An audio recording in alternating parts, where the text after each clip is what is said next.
Jojo's Bizarre Adventure. Where do I start? One of the most prominent manga and anime series in the world. If you have ever watched anime, you'd have at least heard of Jojo. You'd have seen the memes, the openings, or even the references to it in different anime. But the question remains, what is the best part? I am going to go through each part and determine which triumphs by ranking them from my least favourite to my top favourite. Each part is different to each other, having been set in different times, different characters, including following a different Jojo. This therefore makes it obvious that there's no truly best part, but this is how I feel about each part. Before I start, I would like to add I'm just basing this on the anime at the moment, as at the time of making this video I have not delved into the manga, or the rest of part 6, or read part 7 of part 8. Please note, there'll be spoilers in this video, so if you have not caught up with the anime, maybe your best course would be to tread lightly. I'm starting off with part 6, Stone Ocean. It's a hard one to place, as at the time of making this video there are only 12 episodes out. Whilst that is longer than the likes of part 1, it has not finished its story, so really, I'm not really ranking it, and therefore I'm talking about it first. I feel like part 6 can be a strong part. It is the first time in all of Jojo where not only is the Joestar of the series a woman, but the majority of the main cast are women. I think it is a credit to Araki's writing that he can write such compelling female-male characters, as there are many manga who do not particularly write females very well. Part 6 at the moment seems to be restricted to the prison, and whilst right now that does not seem to be a bad thing, it could potentially become stale depending on how many episodes part 6 will last. It does have an interesting concept, with the main villain, White Snake, stealing a person's stand and memory via CDs. With Stone Ocean being set in 2011, it's quite funny seeing technology catching up with the use of CDs. The characters seem fun, but right now I have not really taken to any character in particular. Jolene is forming her party at the moment, and there are many snippets of characters that has not been given time as of yet. Nevertheless, part 6 so far has taken off to a solid start.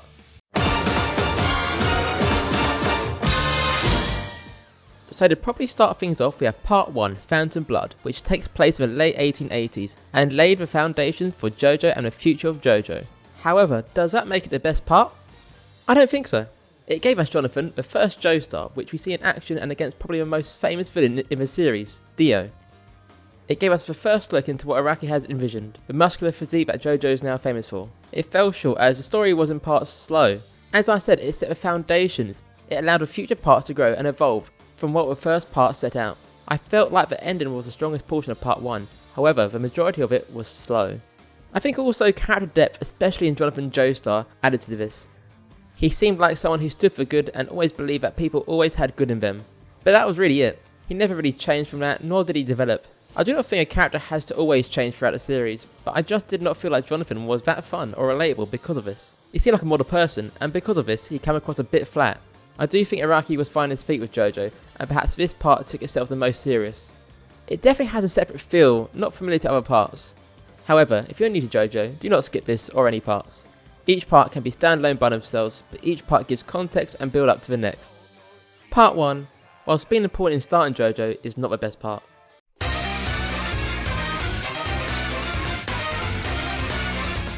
Up next we have Part 2, Battletenant. It takes a whole new turn in comparison to what Part 1 was. Part 2 is set in 1938, it introduced Joseph Joestar, who I think is written a lot better than his predecessor Jonathan.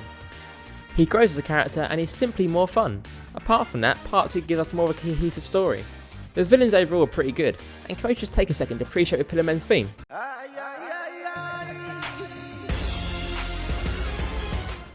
Whilst we have a cohesive story, I did not think much of the story itself. It is simple, but it's stuck to it throughout the parts. It is the second shortest part, the shortest being part 1, but I do not think that takes anything away from this. It has a good story, the fights are cool, and the characters are ballistic. I just think the part is lacking something that the parts that come after have. The first 2 parts do not have inclusion of stands, instead they focus on Hamon. And whilst this does not take away anything from experience, it seems to create a separation between part 1 and 2 and the rest. Regardless, I felt that part 2 was having some great characters, I felt it lacked a lot in the supporting cast, and this may be because of the length of part 2 at only 15 episodes, and therefore the expansive cast cannot develop as much as perhaps we'd want them to. And whilst Joseph is great in this, I actually prefer him in part 3, where I feel he has more of a balance of maturity and comedy. Whilst I previously mentioned overall the villains are pretty good, I couldn't help think that it was Wami that truly carried the Pillar Men, and the rest were sort of just there. So characters overall in Battletenancy are a mixed bunch. I do feel like there's no other part quite like Battletenancy, but for me it did not top the other parts I've ranked ahead of it.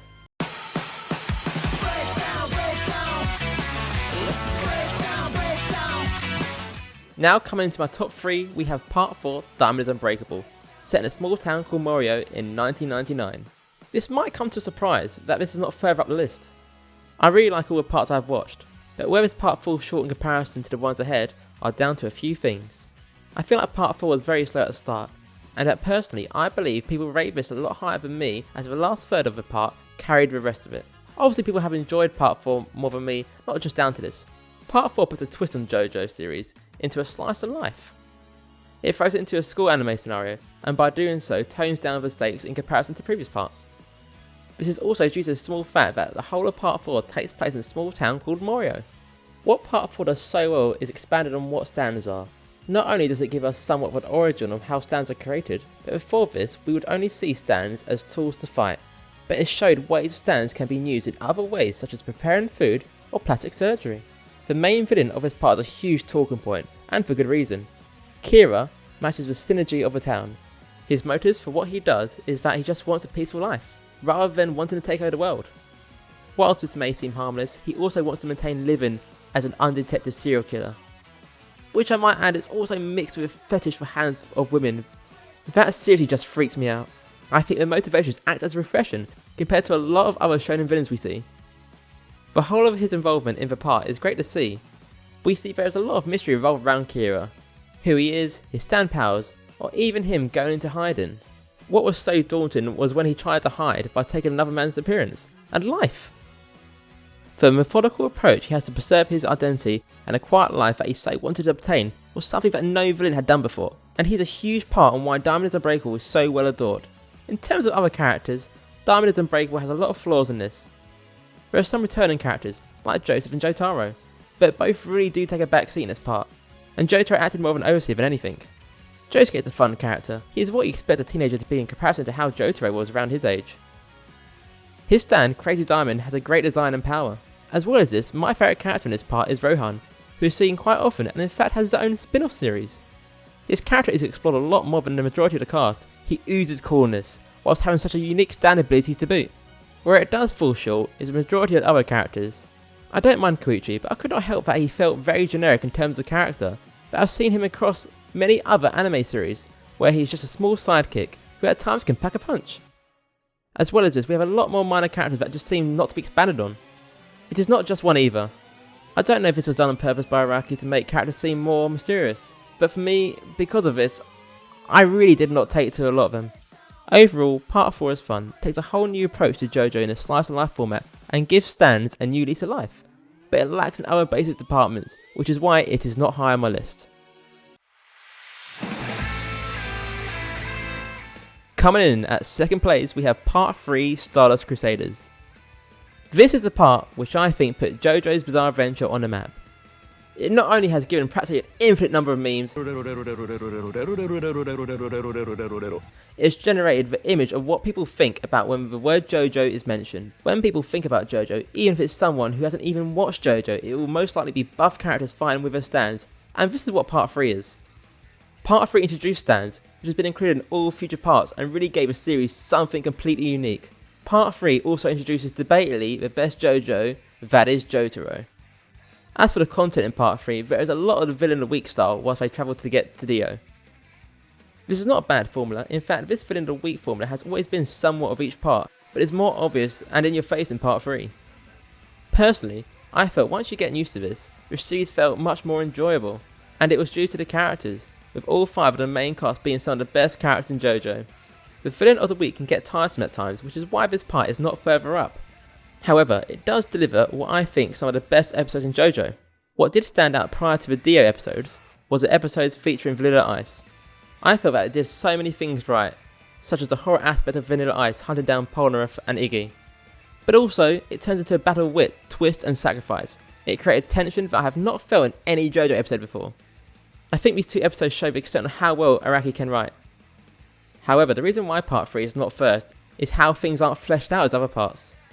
Stands, for instance, become a lot better in future parts, I said before, they explored much more in both how they are created and how they are used. I feel like Dio should be spoken about separately. He is always in the background of the majority of his part, always giving the viewer glimpses of him. It built up a final conflict with Dio, which delivered. These episodes, truly no one is safe. There are so many iconic scenes from Justice Battle with Dio, and not just the memes. The pacing, the music, everything was spot on with this finale. Overall, Star Wars Crusaders is iconic, but it does fall short to just one other part, and I feel like this is due to how good the next part is rather than what part 3 particularly lacks.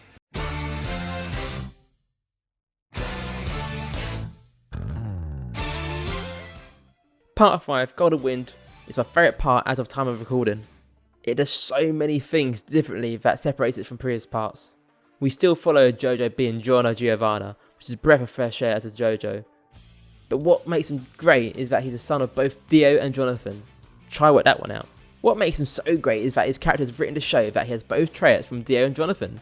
From Jonathan, he has a sense of good, which leads him wanting to take down the organisation, and from Dio, he obtained his brutality that he shows his enemies. Not once did he show mercy to his enemies like Jonathan may have done. And I think that is what makes Giorno stands out to me, is that he is unique to other Jojos of other parts. As for other characters, you have Brucerati and his team, who actually act more as a team in battle in comparison to other groups in other parts. They seem to team up a lot more often when fighting enemy stand users. Brucerati and his men were also given backstories and reflected how they act and how they feel in the present, and why they followed the path to join the organisation Passione. I think they are some of the most fleshed out characters in Jojo. Speaking of the organisation, I love how Araki has written and structured the organisation. It is so detailed that I wish we had more time further exploring it.